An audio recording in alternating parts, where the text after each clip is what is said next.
Have you ever wondered about the possibilities of creating a real-life super soldier just like Captain America? Or you getting superpowers after being bitten by a radioactive spider? Or making X-Men mutants by altering their genetic makeup? Hello there. Giving them out-of-this-world abilities?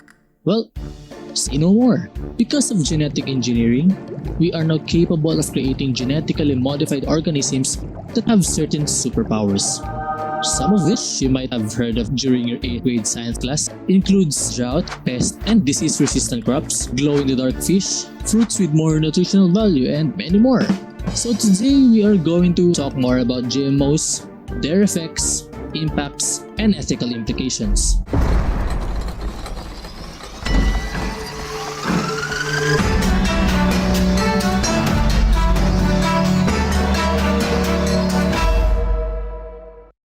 GMOs, or genetically modified organisms, are living organisms whose genetic material has been artificially manipulated in a laboratory by genetic modification. This results in plant, animal, bacterial, and virus gene combinations that do not exist in nature or can only be obtained by conventional crossbreeding practices.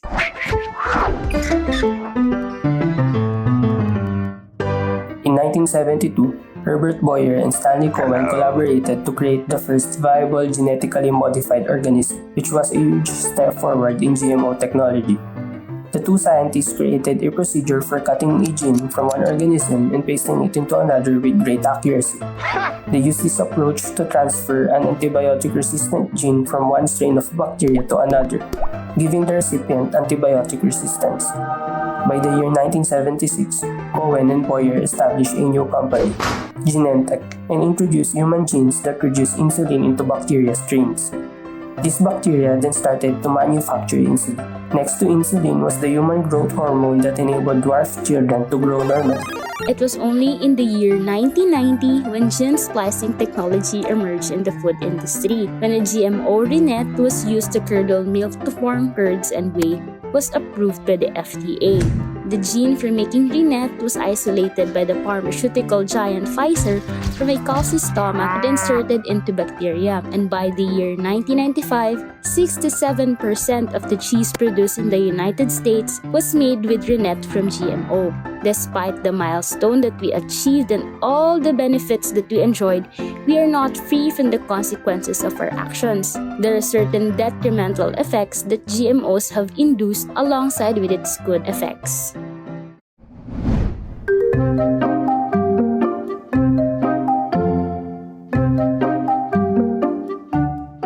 The advancement of genetically modified crops contributes to the reduction of pesticide use and greenhouse gas emissions.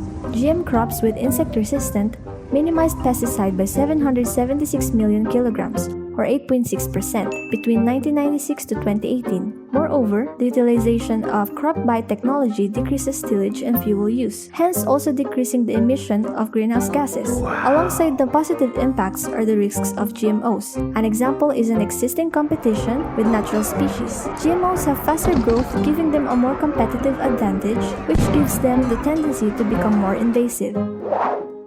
The commercialization of genetically modified crops has progressed at pace. In 2012, there were considerable net economic advantages at the farm level, totaling $18.8 billion and $116.6 billion over the previous 17 years.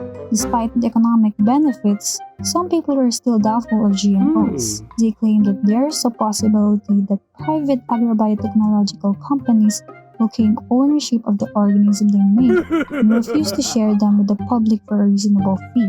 But a meta-analysis of 15 studies firmly opposed this idea. The study revealed that only one-third of the advantages of first-generation genetically modified crops go upstream, whereas two-thirds go downstream on average. Additionally, benefit shares can be found in both developed and developing countries.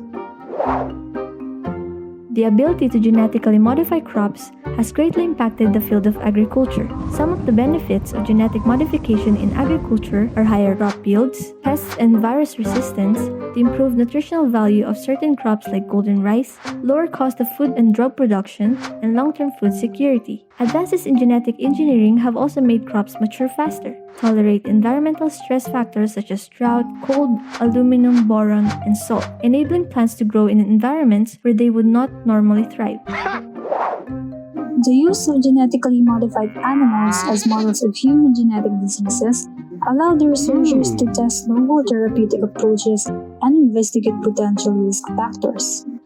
Moreover, GMOs have played a major role in pharmaceuticals by enabling the development of safer and lower cost of vaccines and medicines.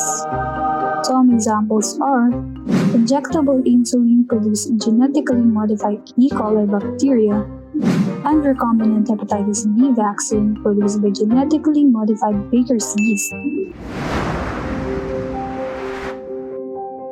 The introduction of a single gene into different cells can result in various consequences, and the general pattern of gene expression can be altered. The gene sequence and its function in the donor organism may have a relatively well-defined function in the organism from which it is extracted. GMOs induce various risks such as interbreeding, competition with natural species, uncontrolled horizontal gene transfer, disruption of ecological niche, as well as its ethical implications. GMO's ethical impacts arise over the argument on whether we are playing the role of God, since we are altering the natural being of an organism according to our desires, as well as the introduction of foreign material into foods that are forbidden for religious reasons. Some people believe that meddling with nature is inherently bad, while others believe that introducing plant DNA into animals, or vice versa, is unethical. Additionally, the National Council on Bioethics reported ethical issues on the use of GMOs according to the principle of human welfare, human rights, and the principle of justice. GMOs have the potential harm to human health. This is due to the differences in nutritional content, allergic response, or any deleterious effects such as toxicity, organ damage, or gene transfer. It also has the capability to damage our environment, which includes pleiotropy, unwanted gene transfer, and overuse of toxic chemicals. Pleiotropy occurs when one gene controls two or more of its unrelated phenotypic traits. Its effects alter the crop's nutritional value, toxicity, and allergenic properties. GMO crops can cross-pollinate with non-GMO plants, hence contamination is a higher risk of creating unwanted gene transfer. Additionally, it is associated with overuse of toxic chemicals.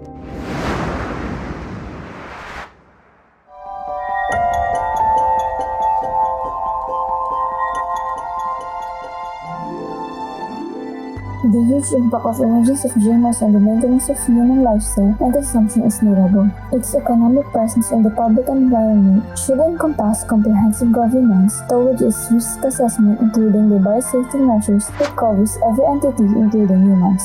The risk assessment should primarily prioritize the macro impact on biodiversity as well as the potential consequences of GMOs to various ecosystems. Evaluation and research to the kind of ecological impact and cumulative use should be present for its further promotion. In the creation of GMOs, the experts should ensure that there is sustainable effort that is being made in the use of chemical resources, and not abandoning its environmental repercussions, as such materials can promote deterioration.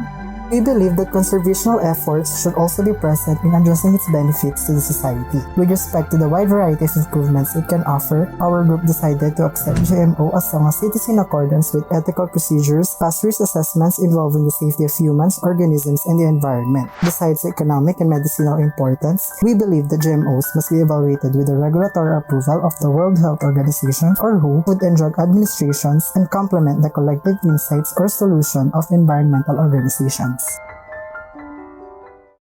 We hope you had a fruitful 10 minutes with us on our discussion on what GMOs are, their effects, and their various impacts. Thanks for tuning in on 10 Minute Curiosity, as we are the Group 1 reminding you to stay safe, curious, and earnest.